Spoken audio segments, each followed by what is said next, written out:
Welcome to Celtic State of Mind. I'm John Dykes, and today I'm delighted to be joined by Mr. Alex Gordon. Welcome to the show, Alex.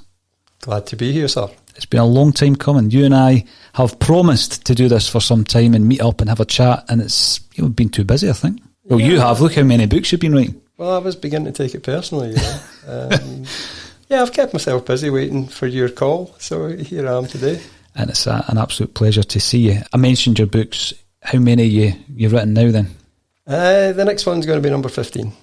That's an incredible achievement. I mean, I'm not comparing in any way, shape or form, but I was talking to you earlier about getting a book over the line. I find that particularly difficult. You're up at number 15, and we'll talk about some of the books as we walk through your Celtic supporting career and your life in journalism and writing, Alex. We're in the confines of the clubhouse at Cathkin Park, such a historic and important place in Scottish football history. What's your memories of Cathkin or Third Lanark? I saw a lot of Third Lanark when I was a kid. Stayed in Castlemilk and stayed in Dougery Road in Castlemilk, and the 37 bus used to pass by our front door and drop us off basically at Cathkin. So I saw an awful lot of... I saw more of Third Lanark back then than I did of Celtic. My parents were always happier for me to go and watch Third Lanark. There's never going to be any trouble at Third Lanark. And so, yeah, I've got great memories. I was a budding goalkeeper, and the Third Lanark keeper at the time was a fella called Wee Jockey Robertson. And I think I would be about 10 or 11, and I was taller than Wee Jockey back then. But he was a marvellous goalkeeper. He had great hands, everything stuck to him. Wasn't too clever with the high balls, but I really did enjoy Third. But Celtic were my club. One of my projects involved me doing a bit of archive research on old film to try and find some archive films for a documentary I was working on, and I came across footage out there in Cathkin Park, and it was Bertie Peacock, and he was pretending to play football. And then there was a Third Lanark goalkeeper, and he was leaning against the post smoking a cigarette, Alex. Not during the game, this was all for the cameras. Is this the same goalie that we're talking about? Well, I do say that smoking stunts your growth, so it quite possibly could have been. Nice link. You said Castlemilk. Castlemilk amazes me. It amazes me because it has provided so much talent, and not just football talent, music, football. What is it about Castlemilk? For me, it was quite a competitive place, Castlemilk. If you were playing football, even in the playground, everything was competitive. And if you played for the school team, there was always somebody who wanted your place.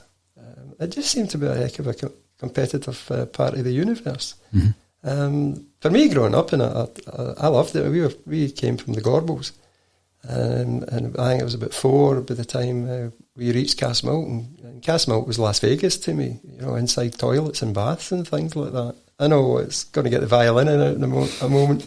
But no, St Margaret Mary's was, the school teams were all, apart from me, the goalkeeper, they were all pretty good players out there.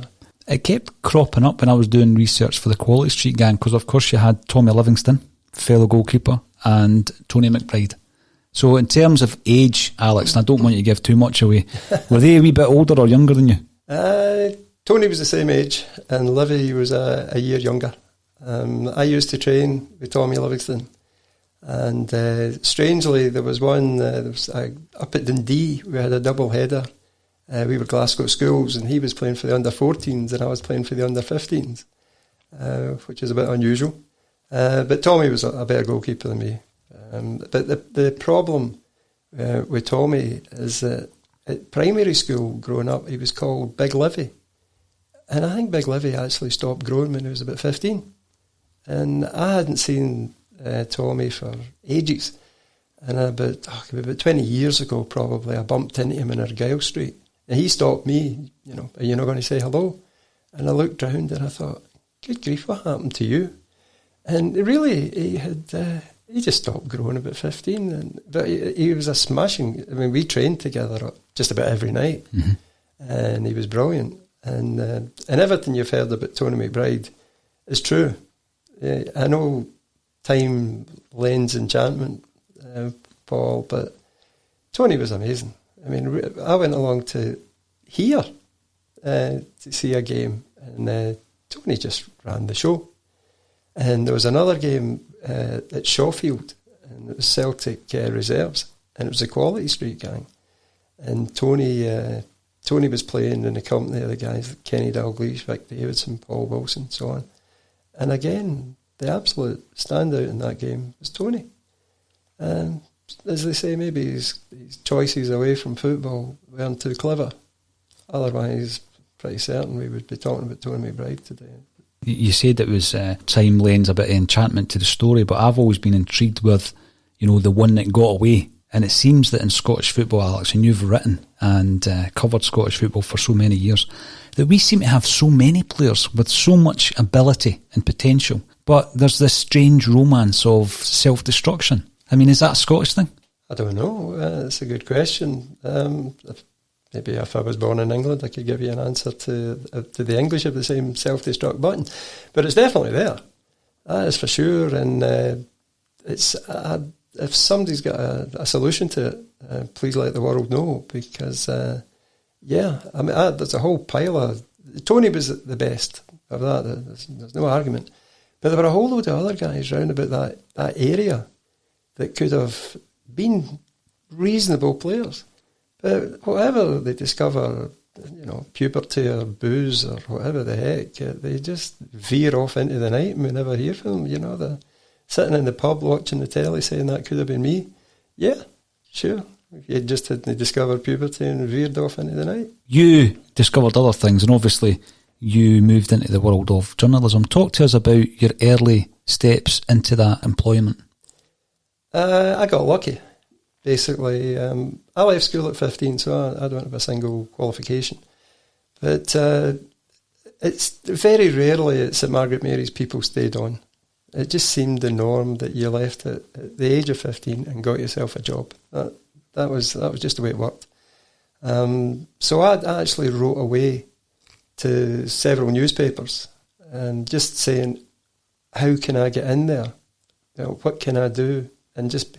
I had always liked composition at school, so I was quite happy to show some work. And I did send... The Daily Record, actually, were the first to get back to me. And what I never realised, and I put it, actually, in my book of memoirs, is that it wasn't a form letter that I received. It actually was a letter from the editor at the time, who actually had sat down and told me how to go about it. And he actually, basically, he was saying, stay on at school, get qualifications, try to enhance your languages. And then he said, you could become a messenger. And basically, my messenger's a dog's body's dog's body. Everybody can tell you what to do, and you go and do it. So I thought, if I can get in, that was at Hope Street at the time, and I went for an interview, and I took along a big pile of scrapbooks, and it was all Celtic. But I was young and naive. And I gave them to the guy who was interviewing me. And I didn't realise the guy was actually a director of the Daily Record newspaper. And a guy called Ian Merry, I always remember his name. And he was looking at these books and he said, this is all your stuff. You write all this. And I'd cutting out pictures and stuff like that. And he said, that's fantastic. And that was a Friday. And I remember the following morning, I got a letter. My mum picked it up at the door. And it was stamped with the Daily Record, a wee lion stamp. And basically it was telling me to start on May 22, 1967, as a messenger. And I thought, well, wow, I'm in the Daily Record. But of course, a few days later, a team called Celtic won the European Cup on May 25, the same week. So that was nice of them to commemorate my restart work. I've always appreciated that. What a week. What a week. Yeah, it was brilliant. Take us back beyond someone like me who has read so much about it, Alex, and seen all the great grainy footage. Take us back to Glasgow on the 25th of May 1967. For me, and my pals, they were all Celtic fans, and even the Rangers fans, believe it or not, who had watched the game, congratulated us. And I was 15 at the time.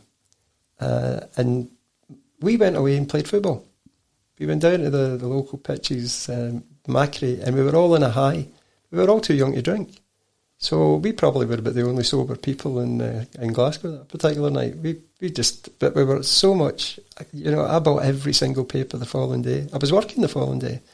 And we, at the newspaper office, we get everything. When you would get the London Evening Standard sent up, I was keeping everything. God knows where they are now. But I kept everything. And it was just, when I look back, I think, oh, what a fabulous week that was. And I also got £4 on a Friday for my wages. For your efforts, brilliant. So how then did you develop from the messenger up the ranks? It reminds me of the story of David Geffen getting a job in the mailroom. Aye. Well, something like that. And basically, you are a dog's body. You just accept that. There's no point in going home and sticking pins in people's effigies that have, send you down for a cigar somewhere. Bring it back, give it to them. Just practically light it and smoke it for them. And then he says, did I ask for one? I want two, and you've got to go and get it again. And I just did all that sort of stuff. But thankfully, after about maybe 3 months, they offer you jobs away from that, give you within the office. Now, I only wanted to go to the editorial, but they offered me a job in advertising accounts. That bit of the square peg and round hole and whatever. But I took it because I thought, well, at least I'm away from here and I'm getting closer to the editorial. And the only thing you do at advertising accounts is lick envelopes. Millions of the damn things every day, but I did this for about 8 weeks. And again, showing how fortunate I was, Paul, because when I was a messenger, you delivered all the papers around the office to all the bosses. And there was a guy who was the head accountant. And there's a guy, he was named Jerry Hogan. And I didn't realise how important this guy was. I mean, he was a director, but he just was a very approachable guy. And I would bring him up his papers, and he was a Celtic season ticket holder. And he would say, well, you at the game yesterday? I used to call him Mr. Hogan. He said, call me Jerry. And I thought, okay. So there's me, 15 years old, talking to this guy that basically was running the Daily Record newspaper for Mirror Group. And we were talking about Stevie Chalmers' goals, and Tommy Gemmell and whatever. And after about 8 or 9 weeks of, advertising accounts, it was the twilight zone. Honestly. I went, knocked on Jerry's door. Said, Jerry, can I have a word? Aye, come in, how are you enjoying advertising accounts? And I told him the truth. I said, I hate it. I'm going to top myself soon. And he said, oh, what's the problem? I said, well, I left school. I thought again to the editorial. And Jerry said, leave it with me, son. And honestly, you really couldn't make it up. About 2 hours later, he phoned through, said, come and see me, will you? And I went along. And there was a guy sitting in the office, Jerry's office. I'd never seen him before in my life. And he said, this is Bill Harley. I said, hello. He said, Bill is the editor of a paper called The Noon Record, which a lot of people probably wouldn't remember. The Noon Record was actually just an out-and-out sports paper, but it's basically racing and horses and whatever. And I don't gamble. I've got no interest in it whatsoever. And he said that there's a job coming up, do you want it? In the editorial. And I just said, yeah. I mean, I didn't have to think about it. He said, Alec, it's going to change your life. It's constant backshift. He said, you'll be working 3 till 10. He said, and then when you're 18, that'll change till 5 till 1 in the morning. He said, can you accept that? And it's such a defining decision that it took me 5 seconds, It was a heartbeat job, yeah. Let me in.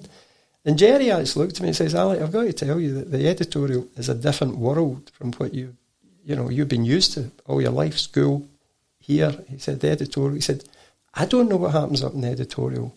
He says, I don't want to know what happens up in the editorial. He said, but if you're determined to go there, he said, you can start on Sunday.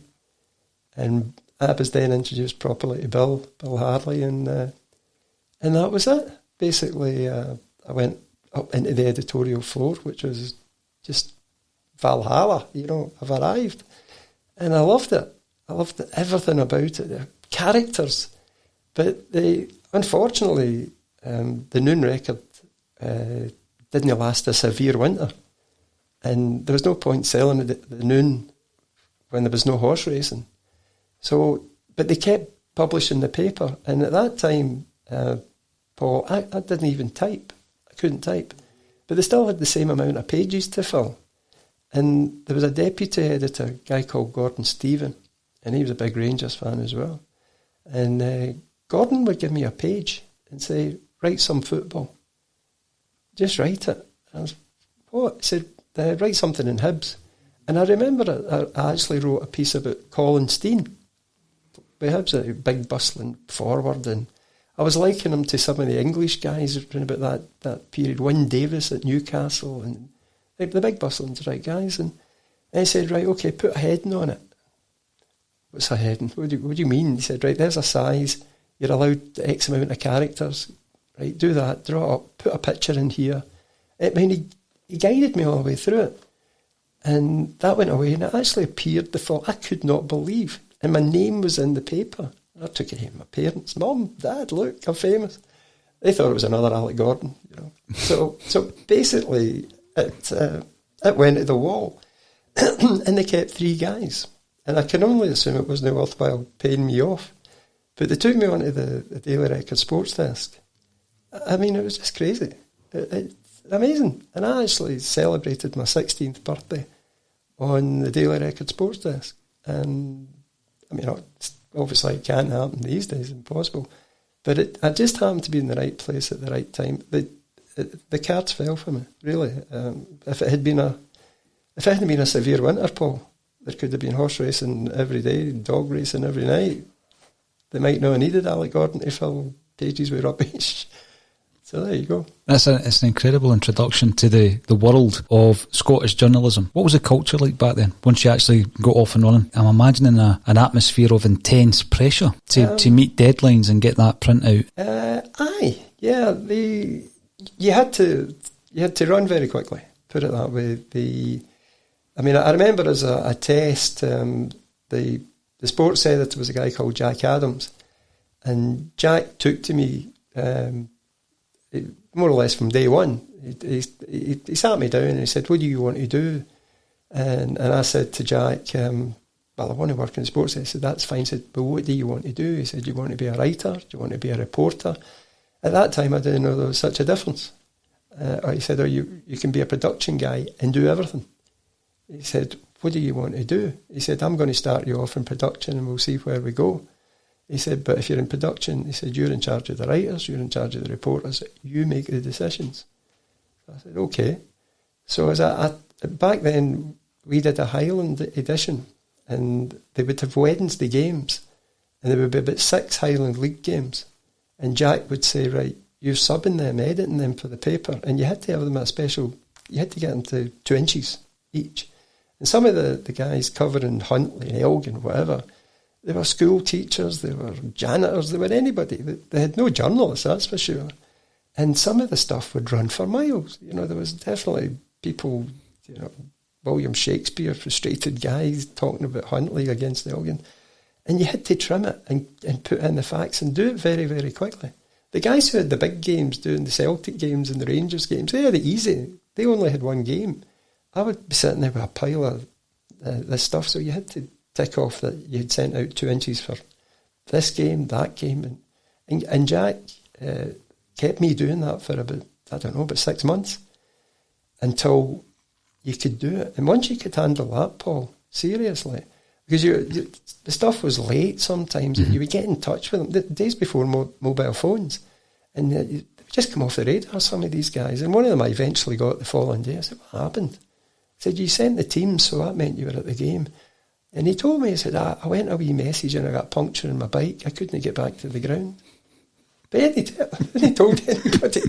And we didn't have things like press association covering games up at these parts of the world, So you might as well try to get information for the moon. Yeah. So you had to draft up something and waffle through it somehow. And that stuck with me, that whatever happens, you'll get through it. I mean, I can remember the Commonwealth Games that the bowling drops short for whatever reason, and Jack says, write something about bowling. I don't know anything about bowling. He said, get somebody's name. Say he was doing particularly well. He was the guy in form. Everybody's, okay. And I wrote this nonsense. And that went in the first edition. I mean, obviously it would strip it out later and put in real stuff. But you could see a paper out there getting printed. It had to go to the Stone, as it was known, at 9 o'clock at night. The football game's kicking off back then. It was 9:10 finish. They used to just push it back a wee bit for that. But back then, if you missed a deadline, what you had was carnage in the roads, because you had all the vans that would come and pick up for the certain editions. And we would do a streets edition for the guys in the pub and whatever. Then you would do the North and the Highlands, and you would do Aberdeen. And you would come down, you would hit the Dundee. So if you were an Aberdeen fan, you got a lot of Aberdeen stories in your paper, and if you were in Dundee, likewise Dundee. And you would come down and you would hit Perth, St Johnstone, then you would hit Edinburgh, and then you would hit Fife, and then you would work your way through Kilmarnock, Ayrshire, then back to Glasgow, and then your final edition. So, in particular the Sunday Mail, when I was there, it was crazy. It was, it was just so intense. But to an extent, though, Paul, it becomes the norm. That's why, like today, if I'm working from home and phones are ringing and things are happening, it doesn't mean anything. It doesn't detract me at all. That's a good frame of mind to be in. What was the circulation like back then? Circulation, when I joined, the Daily Express was by far the market leader. They could sell 1 million a day, and in a nation of 5.5 million. Back then, or less than that, that was some target to aim at. The record would have probably done about half that, 500, maybe 600. We were actually on a par with the Daily Mail, and the Express just seemed out of sight. But we chipped away at it, and our sales started to take off. The editor gave sport more and more space. At one point, you look back some of the old papers, Paul, if you look at them, about 3 pages of sport maybe. But he started to give us more. Tabloid papers started to become more, trendy or whatever, but the broadsheets just started to look old. Mm-hmm. And tabloids, red tops, what you want to call them these days, we're definitely getting in there. And slowly but surely we overtook the Daily Express. And I was there that night, and we were all backslapping, and there were all memos coming out from editors and management. We never got any extra money or anything like that, but we just got a lot of big slaps in the back. And after that, we were off and running. The Daily Mail, that ended up more or less much the same as the Express. And the Record were by far the market leader. And we worked hard. I mean, the stories about journalists, and I watched some of the stuff on TV, movies and whatever, and some get it right. A lot of them, a lot of nonsense. It just could not possibly happen. But we did play hard, if that's what you're asking. We worked hard. But the reputation that a lot of us got is deserved, including mine, because we could, as soon as that last edition went, you would know you've written a few books, that you put that last full stop, and it's away, and that's going to be going to the publishers. It's the same with papers. That last edition at night, when even like the Ryder Cups come in, and that's kept the paper back to about 2 or 3 in the morning. We used to go up to the press club in West Regent Street, and we just went nuts, basically. And people would ask you, do you not go home? Say, do you go to your bed? You work at 5. Do you go to bed at 5:30 when you go home? You're still, the adrenaline's still there. Mm-hmm, definitely. Yeah. When was it then that the Record finally became the market leader? Was that sometime in the 70s? Was it the 1980s? No, I don't know. It was about 1970. We went from Hope Street to Anderson Quay. We changed from hot metal to something called Web Offset.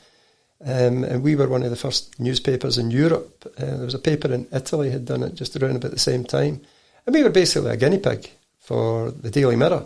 Because if we couldn't have coped with this whole new ball game, then the Daily Mirror would have kept going hot metal until some system came in that was going to be workable.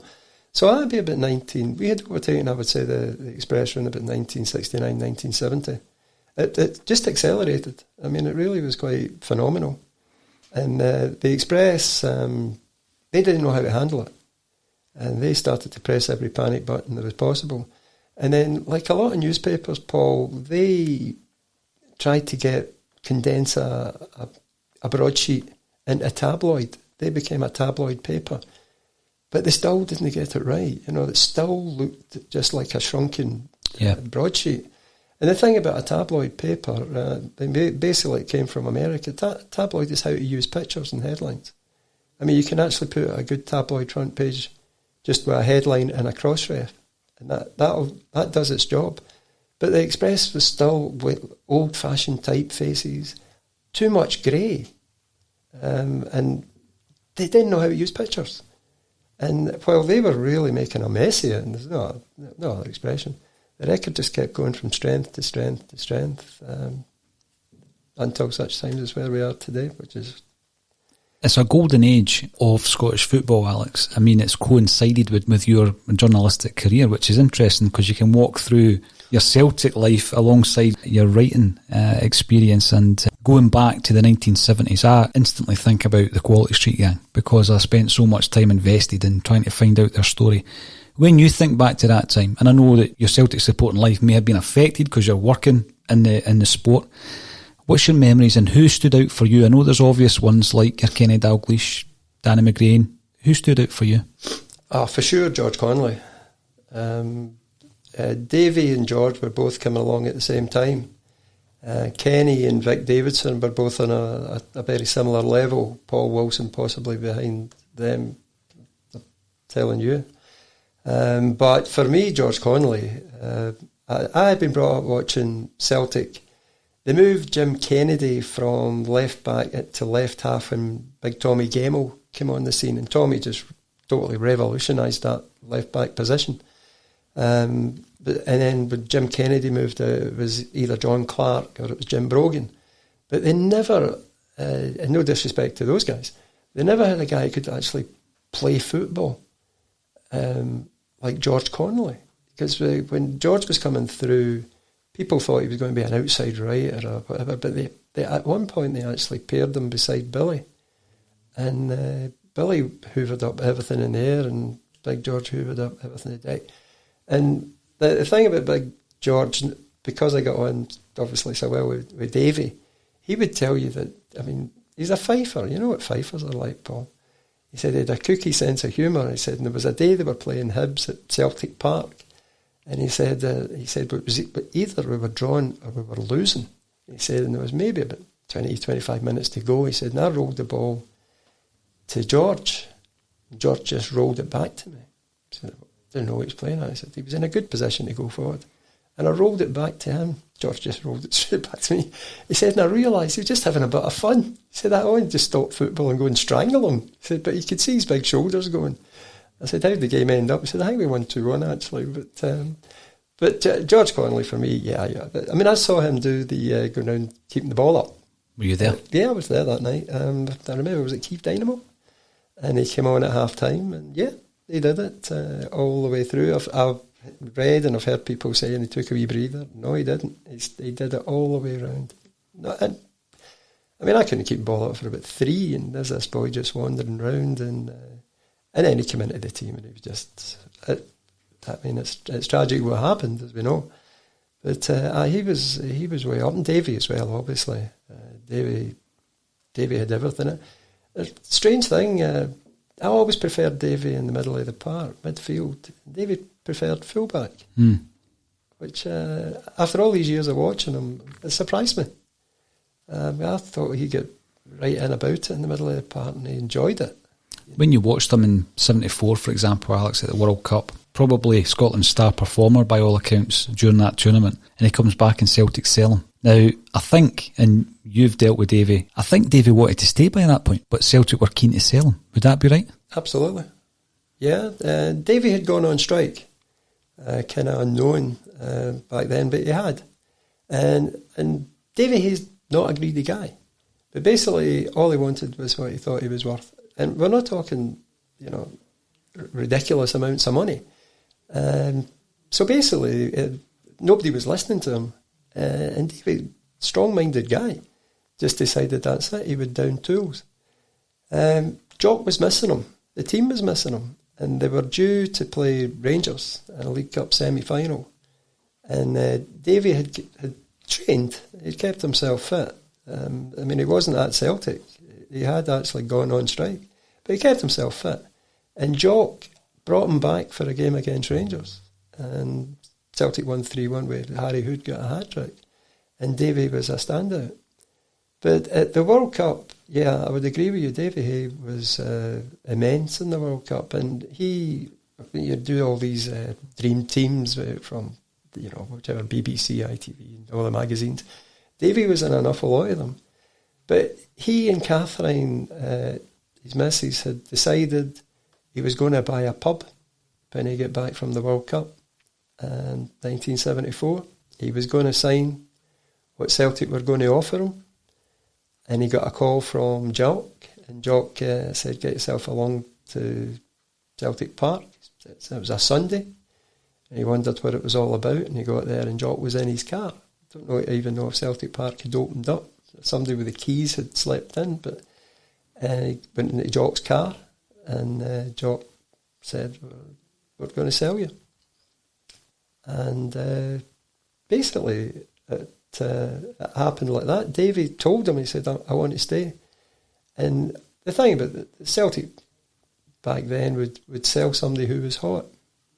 They had done it from days when I was a kid with Pat Crare, and I remember, in fact, I was talking to Pat last week, and he's still going on that he didn't want to leave Celtic. Mm-hmm. Yeah. And Davy Hay did not want to leave Celtic, and they said that he had to go and talk to Chelsea, and he said that he flew down and said the last thing he'd said to Catherine was, I promised not to make any deals until I speak to you.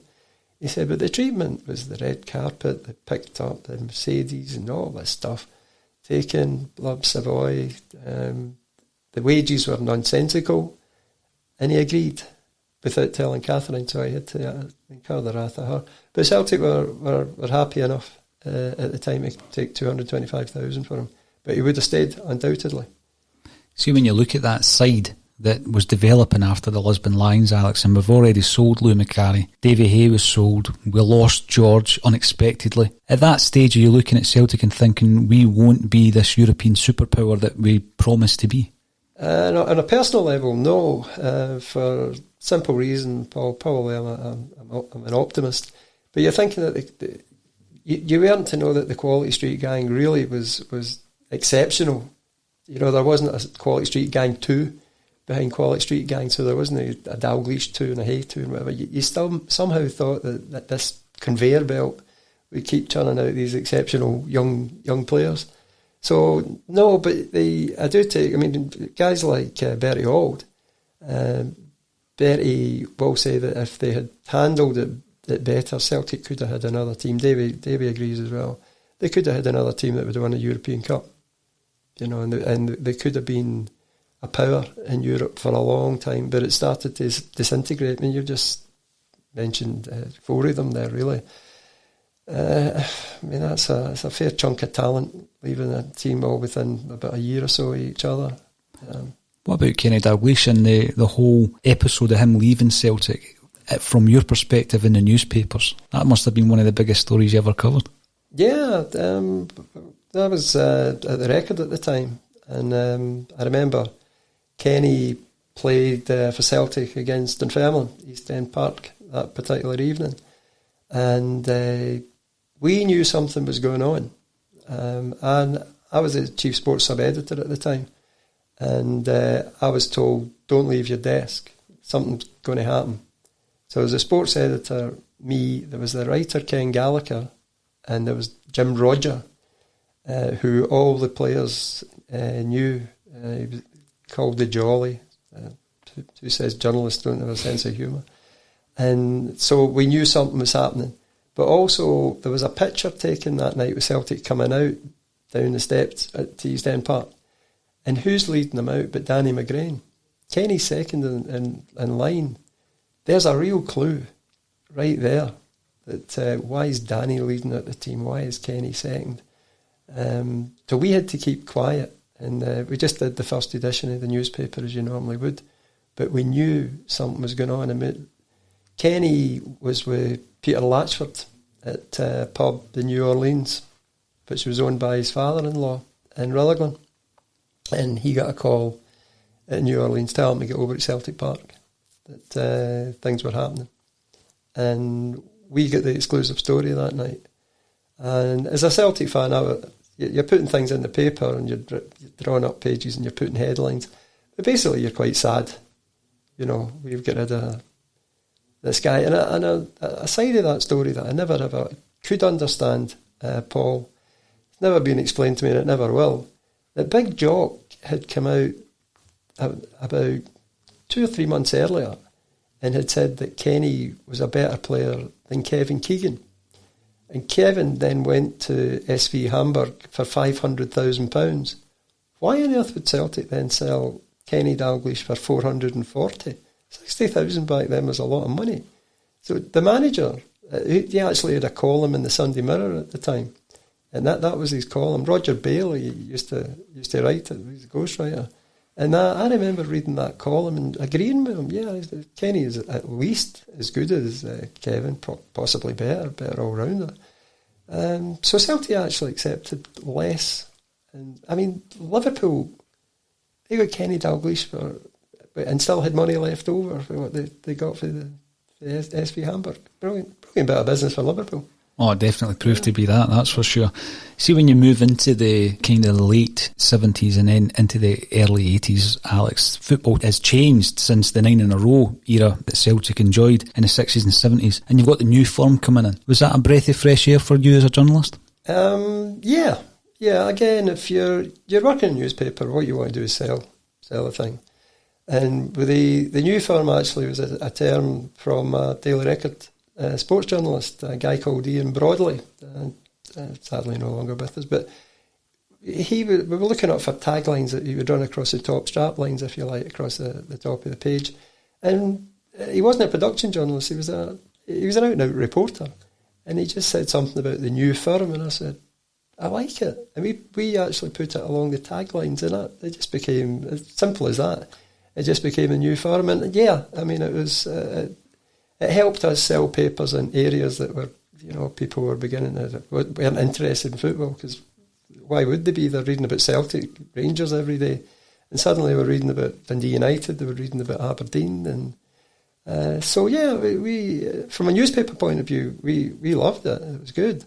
From a football point of view, I think it raised the standard. It did. I mean, if you look back again, Paul, to go back the way. If you look at 1967 when Celtic won the European Cup, Rangers were in the Cup Winners' Cup final, as we know, against Bayern Munich in Nuremberg, lost 1-0 in extra time. If I remember correctly, Kilmarnock, they did really well in the Intercity Spheres Cup. I think they got to the semi-finals. Dunfermline were a good team in Europe. Dundee United beat Barcelona home and away in the 60s. So the football, it was strong and it kind of dipped a wee bit, and Celtic just ruled. I mean, there was some seasons that I'm not a gambler, but I don't think you could get bets on Celtic winning the league. So the new firm coming in, added a wee bit of competitive.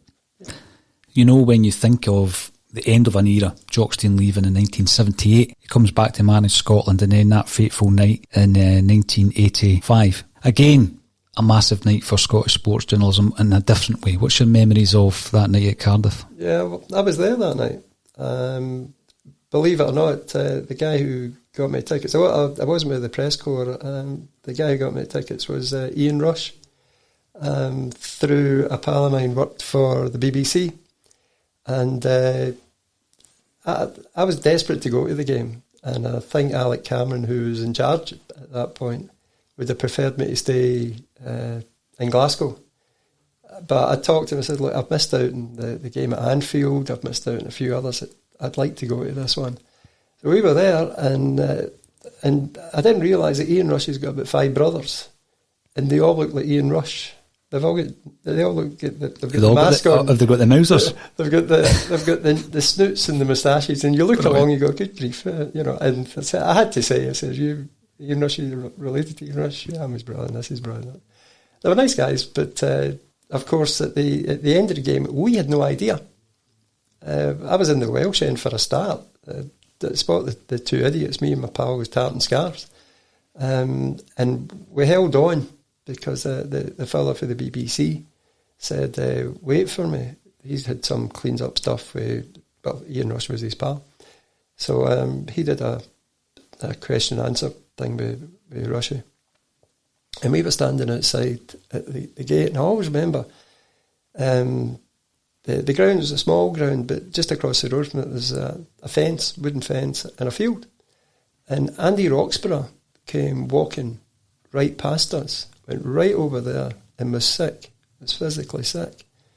An ambulance arrived, and the guy I was with had a clue about these things, said, whatever's happening in there, Alec, it's serious. They said that they had all the blood on display, and it was, I said, what's happening? And somebody came out and said, something happening with Big Jock.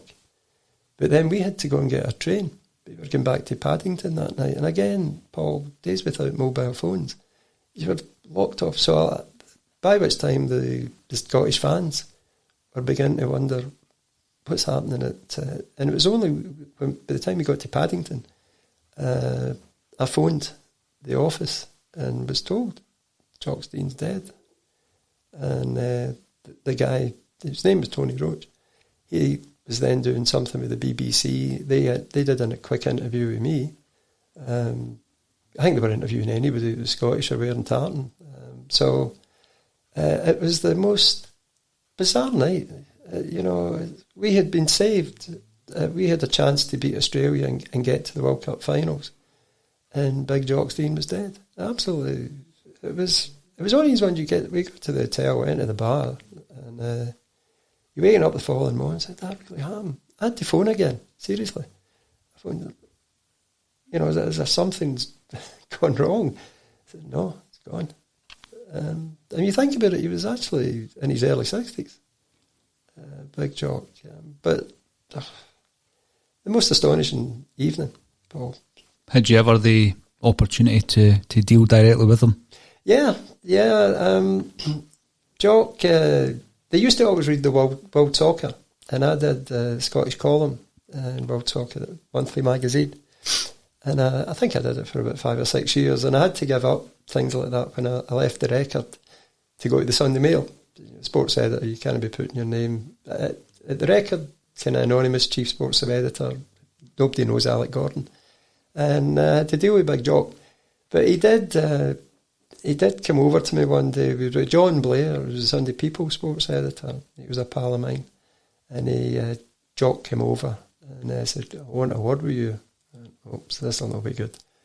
And he said, Portugal game. You remember writing about that? I went, yeah. There's nothing each draw. And Jock very rarely did interviews immediately after games. When he was he was the manager of Celtic, he would get the football fraternity over on a Sunday morning to Celtic Park for a press conference. But rarely, Paul, 10 minutes after, I don't know how he would have dealt with Sky. Seriously, coming up a tunnel and somebody shoving a microphone under his nose. He liked to be composed. But in this particular night, for whatever reason, against Portugal, they grabbed him shortly after the full-time whistle. And he actually did say, well, we made chances and that's the most important thing. And being a smart arse, I thought, I wrote it in Jock Steyn that rarely would I disagree with this wonderful man. The main thing is to put the ball in the net. You can make as many chances as you like. It was a bit tongue-in-cheek, Jock. Not impressed. Don't think I got a Christmas card for him that. Jock Steyn passes away and life would never be the same again for Celtic. But a few years later, and we were facing the might of a new force in Rangers. Obviously 1986 Graham Souness comes along, Alex, and in 1988 David Murray comes along. Now this has often been described in the history books as the Scottish football revolution, and actually in terms of European victories and success it went another way for Scottish football. Do you think that played a big part in it, the different approach to bringing in players from all over, from overseas, bringing up a lot of English players, and there was less of a focus on that nurturing of the Scottish talent? Oh, absolutely. The Rangers saw the chance. Europe was off limits to English clubs for a couple of years when they were banned, if you remember, and a lot of clubs were quite happy to sell their players to Rangers or to whoever had the money for this European ban, because it was going to cost them a few quid. And so suddenly it was they were bringing up the Terry Butchers and the Graham Roberts and the Chris Woods, and they came pretty close to signing Peter Shilton, who at that time was reckoned to be the world's greatest goalkeeper. So not only were they going to buy the English captain at the time, Terry Butcher, they almost got Peter Shilton as well. So they bought Chris Woods, who was his number 2. But the young guys at Rangers, like you can think of the guys like, say, Ian Durrant, who came through, but there weren't that many. He was almost exclusive to him, I think, other than... And they bought Ali McCoist, which I don't know if everybody knows the story, but Big Billy McNeil fancied Ali McCoist. John Gregg was the Rangers manager, and McCoist, in fact, was his last ever signing. So, I might tell you something. But Big Billy did fancy him. He didn't make any bids for him, but he did. He thought that a natural goal scorer. And Ali wasn't making it at Sunderland. But the word did get through to the manager at Sunderland at the time, was Alan Durbin. It's a Welsh international. And he was a pal of John Gregg's. They had palled up at the home internationals, and they got on okay with each other. He told John Gregg that Billy was sniffing around Ali McCoist. So that activated John Gregg to go and get Ali McCoist. It's a true story. We did finally see Ali McCoist in a Celtic jersey, didn't we? A shot at glory with Robert Duval. About 300 goals later, Alex. Yeah. Aye, okay. It just shows you. Again, I've asked you about any dealings you had with the great Jock Stein. David Murray, in the history of Scottish football, is one of the biggest figures, the biggest names, and for various reasons. What was your dealings like with David Murray? David Murray was okay to deal with. Even if you remember, he started his own newspaper, the Sunday Scot. Yeah. We thought that, okay, it's his money, he's invested it. We were going to have to make sure, at Sunday Mail, I was the sports editor at the time, I said, we're going to have to make sure we've got a huge Rangers presence, because we don't want the readers suddenly, heading off to the Sunday Scot to start reading Rangers stories. So we had to, and amazingly, they were the Sunday Scot. One of the days, they did a huge half-page advert. They took a half-page advert in the Evening Times. They were printing the Sunday Scot, so it would be a freebie. But it was all about David Murray's going to talk about this, this and this, and I thought that was incredible, that they would flag this up. So Don Morrison was our chief sports writer at the time, and I said, phone David Murray. We want to talk to him, we want to do exclusives with him this week. And genuinely I thought he would be told to get lost. But Murray realised that, he had a bigger view in things. He couldn't really just keep it to the Sunday Scot. He couldn't. We were the market leaders again. The Sunday Mail back then was selling about 1 million. So you multiply a paper, Paul, by 3. So 3 million in a country of 5.5 again. That's how it works for advertising. He knew. So basically we ended up getting a better interview than was in his own paper, which was slightly bizarre. But he wasn't happy. And of course, he phoned on the Tuesday, and Don Morrison, he was saying, I never said this and I never said that. And just said, I told Don, tell me to tape everything. We don't. No, he didn't. And David Murray said, okay, I'll make sure, I'll choose my words the next time I speak to you. But within a couple of months, the paper was gone. It was the strangest paper. I saw the first edition of that particular paper, and it looked as though it had been put together by 5 different people working from 5 different papers, different font sizes. The one thing I would say about a newspaper, if we talk about that for 5 seconds, that don't confuse your reader. Give them what they expect is in that newspaper. Yeah. And the Sunday Scott had all these different guys with different ideas and different political leanings as well. So in one page you can read about, vote for this guy, turn a page, no, vote for this guy, no, vote for her. It was just a mishmash. But he thought that, I thought, okay, the guy's got an ego, nothing wrong with that. But I think maybe he had been talked into believing it could be Rupert Murdoch, Robert Maxwell and David Murray, but didn't work out. It certainly did not work out. I mean, we had an interview recently over the last week or so, and I asked the former CEO of the SPL, you remember Roger Mitchell, about the money that was being spent by Rangers and how difficult it was to compete by, even Celtic standards post McCann. If you look at the 1999 to 2003 period, Alex, post Fergus, and Celtic really did get into a sticky situation with the money that had been spent, and then Peter Lawwell comes in. So that was the after effects of trying to go toe-to-toe with this financial monster at Rangers. In amongst the journalistic world at that time, were these questions also being asked? Where's the money coming from? From Ibrox? Yeah. Of course. People did ask, because the gate money at the end wouldn't have been remarkably different for anything that was happening at Celtic Park. But they snowed. I mean, you've got to be honest, Paul, and say that your normal sports journalist, he's never going to get a job in the Financial Times. That if you want to snow a guy, but I mean, I could name names and I'm not going to. They're good sports writers, smashing sports writers, and they'll dig out sports stories. But Murray, with the guys that he had working beside him, these right-hand guys, they were all great. They were all superb money men. And if they said, I've got an investment here, I've got an investment there, and they would also show them, if you remember, cantilever stands and grounds that the pitches raised up and we're going to be getting... They bought into all this. They actually hired people to do the artist impressions, and it was, wow, and Murray's and had all this money and he was putting it all into Rangers. It was all fantasy. We know that now. But back then it was... he really wanted to wipe out Celtic. I mean, we know that, but... thankfully, it didn't quite work out like that. It didn't, and as you say, thankfully, because it seemed as a Celtic fan, a young Celtic fan at that time, 1994, it seemed as though the writing was on the wall. At that point, where were you in journalism? Where were you working at that point? At 1994, I was still at the Sunday Mail as a sports editor. I had been there for about 10 years. The things were changing there as well, Paul.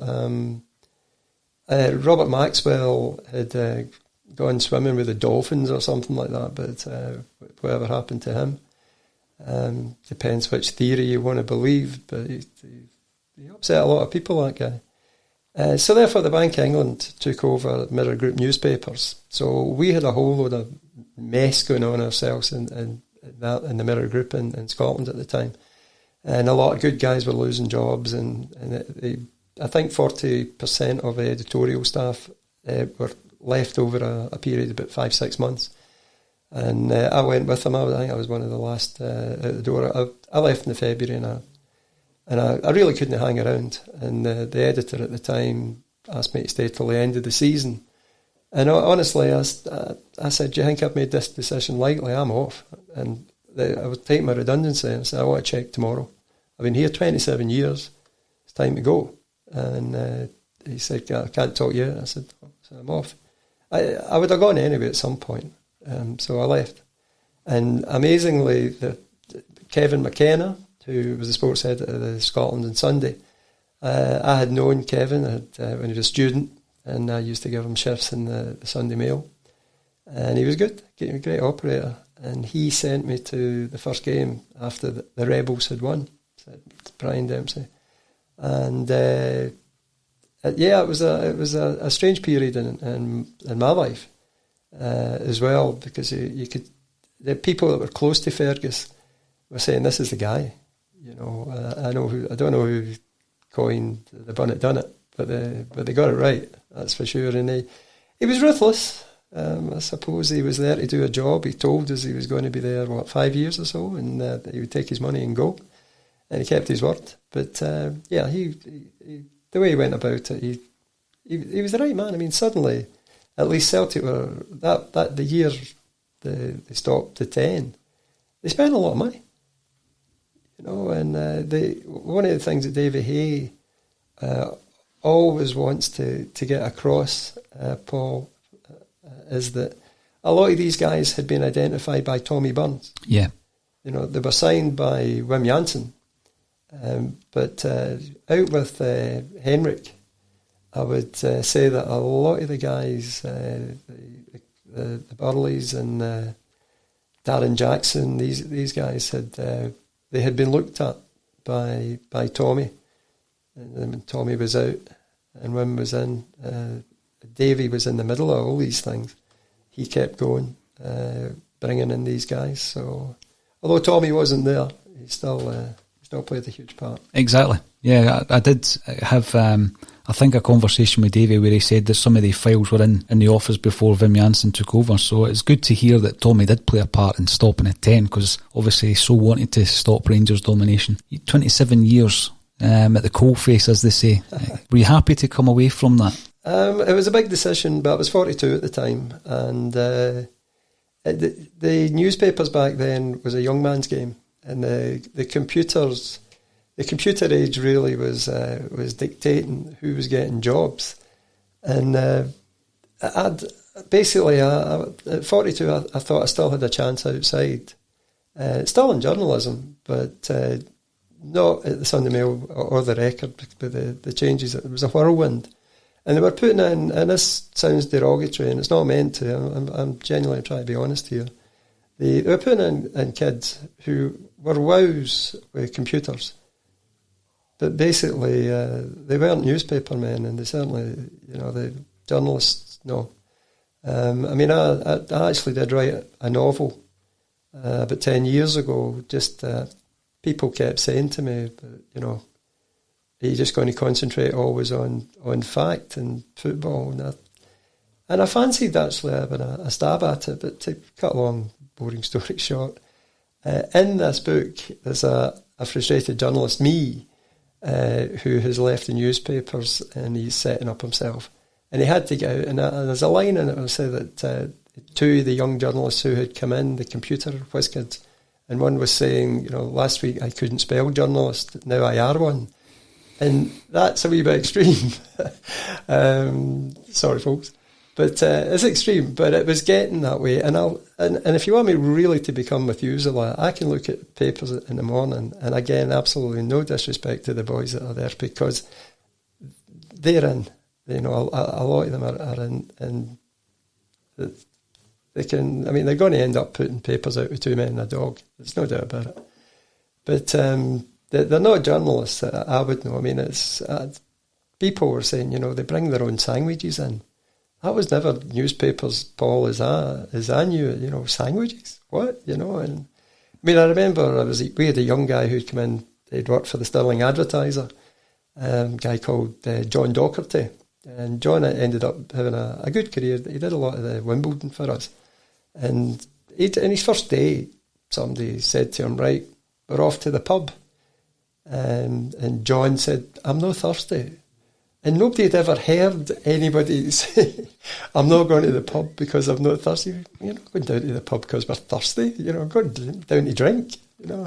So it was a hard school, but they got the job done, and there were a lot of great professionals. Not speaking about myself, but guys, and the paper meant something to them. Yeah, and to what they've done now. They've sanitised it, and I can see that a lot of readers these days, they're criticising newspapers, and I don't want to add to that, but mistakes have been made at a top level, and it's coming down, and you're left with what you've got. There are some good guys there. Don't get me wrong. There are some absolutely splendid guys, but I think the core are just young fellas working for next to nothing and just plagiarising everybody's whatever's out there, going taking about that, and that wasn't part of. You didn't get your story in my day. You were the guy who got your backside booted. It is interesting when we interview someone on the podcast, and you wake up the following day and it's on various news sources quoting the podcast.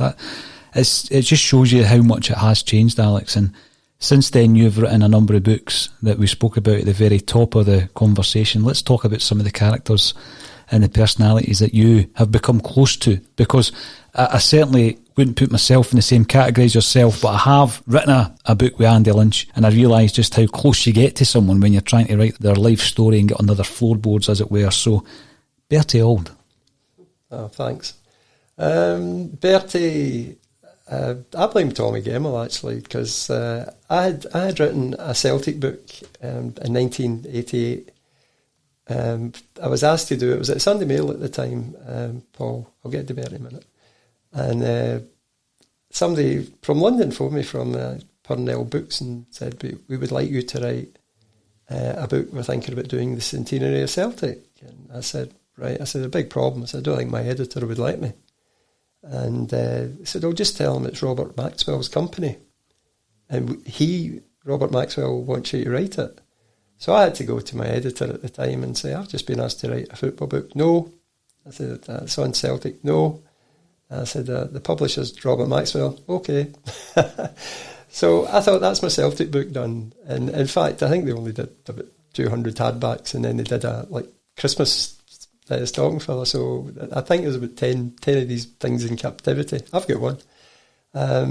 But through that, I thought I had done my book, and then I was out having a pint with big Tommy Gemmell, and it was at the whatever anniversary it was of the Lions. We were talking about it, and I said, "Are you getting anything done?" I mean, no. But he was telling me he was doing a whole pile of things for newspapers, but not getting a penny. And one of them was doing a big, huge pool out, Celtic in Lisbon. And honestly, Paul, they weren't getting a penny. And I said, leave it with me. And I phoned the publisher. I said, how about doing a book, 40th anniversary of the Lisbon Lions? And he went, oh, that'd be brilliant. I said, I'll get a chapter to each line, eight existing lines. And he said, right. He said, problem, Alec. He said, I'd need it in a month. So we did it. We got it done. The lines were fabulous. Absolutely brilliant to work with Paul, honestly. And it was Big Tommy that triggered it off. But doing that book, I got to know Bertie a wee bit better. And Bertie said, a couple of guys want to write my book. I want you to write it. So I ended up writing Bertie's book, and through Bertie I went on to Chick Charnley, and it just became a roller coaster. But Bertie was brilliant. He knows everybody in Glasgow, that guy. And there was a day we were sitting down at the Millennium Hotel down at George Square, and he always liked to sit at the window. You know, he liked to be noticed, I think. But we were sitting, I was with Gerda, my missus, and there was me. I think Tommy was there that day. But there was a guy driving one of these huge big dumper trucks, and he's driving past, and this is Glasgow City Centre, and he spots Bertie, and he's going like that, and Bertie doesn't see him, he's talking to me, but Gerda spots this guy, the dumper truck, and he says, and Bertie waves out, you Bertie Auld, and he's waving out saying, yeah, I'm Bertie Auld. The guy in the dumper truck, there's buses up his backside, there's taxis, anything. The guy comes round again about 5 minutes later, peeping the horn with well, Bertie actually stopped the traffic in Glasgow, but he was brilliant. He was absolutely brilliant, and some of the stories you could even put in the book. Yeah. Was he ever in line, or was he ever considered as a Celtic manager? No, not that I was ever aware of, and certainly I don't think he was aware of. I think one of probably the biggest club he would have done, and again, no disrespect to Hibs, would have been Aberdeen. No disrespect to Partick Thistle as well. But that Billy got that job, and it looked as though it was going to Bertie, but Jock Dean intervened, and Dick Donald, I should say, sorry, was the Aberdeen chairman at the time, and big friend of Jock's, told him, he said, take Billy. Now, Billy had only been at Clyde for a couple of months at the end of a season, so it was a heck of a step up for Billy. And Bertie told me that story. It's in his book, and he said that it was never mentioned between him and Big Jock. Jock knew that Bertie knew, But whenever they were in each other's company or bump into each other, it was never mentioned. But as far as Celtic was concerned, I don't think so. Bertie was very much his own man, and I think that's why he and Pat Crerand, way back in their playing days, anybody that had a voice, quite obviously Bob Kelly shipped him out. Anybody disagreed with what was the policy, Mike Jackson as well. Yeah. And believe it or not, Billy McNeil, but they were never going to sell Billy. So these guys who they didn't think were quite in Billy's standing, they were sold. And I said, Pat Crerand's still going on. I mean, he's gone down there, he's a hero at Manchester United. They love him, he's won a European Cup, and, you know, he's an all-time superstar. I never wanted to leave Celtic, you know. And Bertie didn't either. I mean, you could go through them. How long have we got for this podcast? I know. You know, you could go through John Hughes. Nope, didn't want to leave. 28 years old, 7th highest goal scorer in Celtic's history, and Big Jock had made up his mind. And again, Jock could be ruthless, you know. And people think that Yogi's got a chip in his shoulder.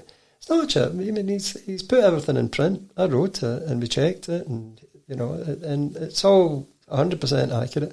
It was just Jock had made up his mind. And that was, again, he was getting rid of people. Willie Wallace as well, and Jim Craig. And Tommy Gemmell was only 28 when he left Celtic. You know, but he had the Quality Street people banging on the door. One of the best stories was Tony Taylor, who had been at Crystal Palace when they signed Wallace and John Hughes. Now, correct me if I'm wrong, Alex, was it 30 grand for the two of them? The figures bounced around from 30 to a maximum of 50 for the two of them.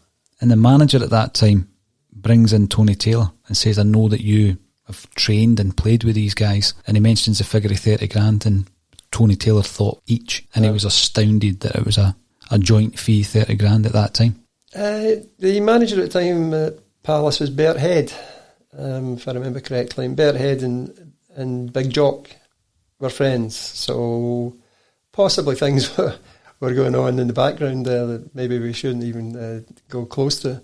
But there's no danger that Yogi did not want to go. And again, in his book, I think his first game down there, they get turned over, and they were coming out, and you get turned over. And it was a home game at Celtic Park. People are throwing rocks at you, but down there they were invited to the supporters club, which was actually within Selhurst Park.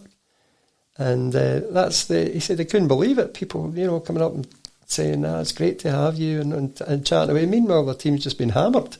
But he said that in one day, in one game, he realised what a difference. And the soul went out of Yogi. I mean, Celtic Park is and was and still is his spiritual home. I mean, if John can get to Celtic Park in match day, he'll be there. And will he ever forgive Big Jock? No. Another person who crossed swords with Jock Stein was Tommy Gemmell, your great pal, Big Tam. And of course, he was also sold to Nottingham Forest. He had got back into the team, I believe, after his big fallout, and he'd been transfer listed with Jock Stein, but obviously he eventually was sold to Forest. And you got to know Tommy Gemmell really, really well. What's your memories of your big pal? I love Tommy. I mean, honestly, I miss him. This sounds nonsensical, but I say good morning to him every day. I've got something there from his funeral. I mean, I ended up doing the lead eulogy, which was just incredible when Mary, his widow, said that was one of his last wishes, that you do the lead eulogy, and that took me slightly by surprise, I have to say. But memories of Tommy, where do you start and stop? I mean, he was just such an ebullient big guy. I mean, what you saw was the real deal. He didn't suddenly switch on the Danny Kaye smile when the cameras were around. He just was a funny big guy. And latterly, Paul, when his health was failing him, it was kind of, you could not equate that guy had been Tommy Gemmell thundering up and down that left wing. I mean, he was an athlete. Tommy was as he would say, and guys like Bertie would say, Jock would say to him, that's great that you're getting up there and you're scoring goals. You get caught, you lose a goal, it's your fault. and it's me that you're going to have to answer to. And that was it. I mean, Tommy took that on. He could have played safe, if you like. Could have stopped at the halfway line. But Tommy being Tommy, was a flamboyant. He did revolutionise that left back. I mean, again, I had been brought up with the Jim Kennedys. And Jim, by his own admission, they got a nosebleed crossing the halfway line. You know, but Tommy, he was just and he was great company. And when I left the Sunday Mail, I had my own company. It was called 7 Day Press, and we were in West Nile Street, and we were right opposite the Iron Horse pub. And I remember we were moving from Bath Street at the time, and I was talking to Tommy, and I said, we're moving premises. And he went, oh, snap, so is my insurance company. I said, all right. I said, where are you off to? I said, we're going to West Nile Street. I said, where? And he was about 30 yards away from the Iron Horse, and we were smack opposite it. I said, we're going to 132 West Nile Street. He said, we'll probably see a wee bit of each other then. Just about every workday, weekday, Paul, I would get a call, HQ, pint of lager waiting for you, HQ being the Iron Horse. He said, Tommy, I'm busy. HQ, lager's getting warm. So you had to get across, and to spend an hour most days in his company there was always something. You would thought, just when you thought, Paul, you had exhausted it, you know, not something else would come up. And also, I think right about that period, I took more photographs than David Bailey ever did, because the amount of people that would come up and thrust their phones at me, take a picture, you know. So nobody ever wanted a picture with me. There you go. You've written books on the aforementioned Tommy Gemmell, John Hughes, Bertie Auld, and that's amongst 15 books that you've now written. Tell us about your latest one and when we are likely to see that.